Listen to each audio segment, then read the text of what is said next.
There's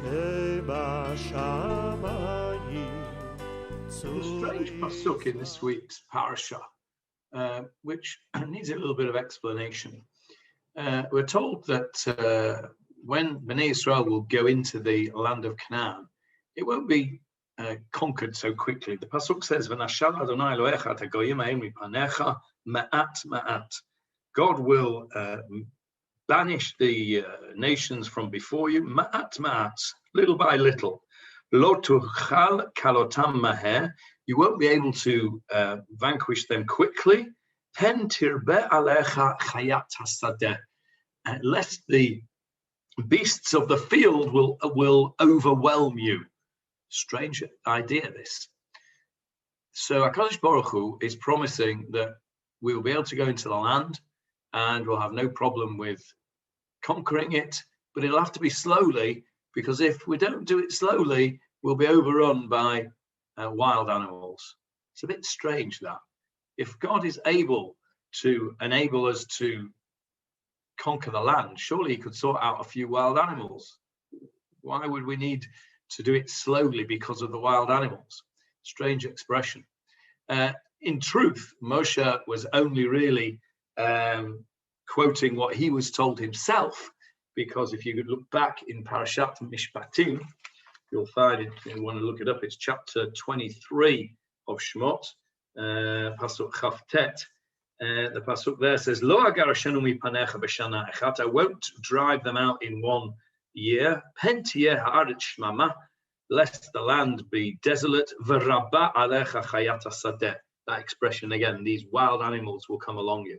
Strange thing altogether. It doesn't really make any sense. So one of the explanations which is given from the Imre Shaul, the Rebbe of Mezhitz, Rav Shaul Yedidia Elazar Taub, he says that this Chayat HaSadeh, this animals of the field, is an allegoric reference to the animal instinct in us.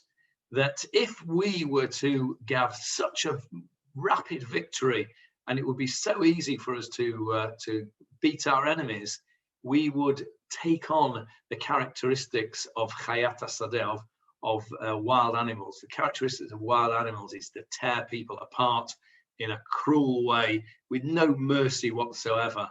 There's no kindness or compassion involved in animals in the field. And the Imre Shaul is saying that this idea of this process gradually happening, this process of taking over the land being a gradual process, is not just to protect the land, but to protect us from becoming an immoral and lacking in empathy sort of people. And what's interesting here is that those of you who are old enough, if you remember what happened after the 6-day war, where Israel had the miraculous and very rapid victory, miraculous in both in the speed and in the breadth of its victory. I remember being in Israel in 1968. I was only a small child of 8 years old, but I remember the feeling of triumphalism that there was in the Israelis. The Israelis were walking with their heads high. The Arabs, I particularly remember this in Yerushalayim, walking through the shuk. They barely looked up off the ground. They were a beaten and demoralized people. And the Israelis had an attitude of triumphalism, and it wasn't really very nice. And I think this is what the Rebbe of Mezhitz was referring to when he was talking about this. And it's not just in military things as well. The idea is that if we get stuff too easily, there's a chance that we'll become arrogant and overconfident, and we'll feel just a bit too sure of our capabilities. And we need to know that what we've been given, we have to earn it. We have to work for it. If it comes too easily, then it's no good. Easy come, easy go, as they say.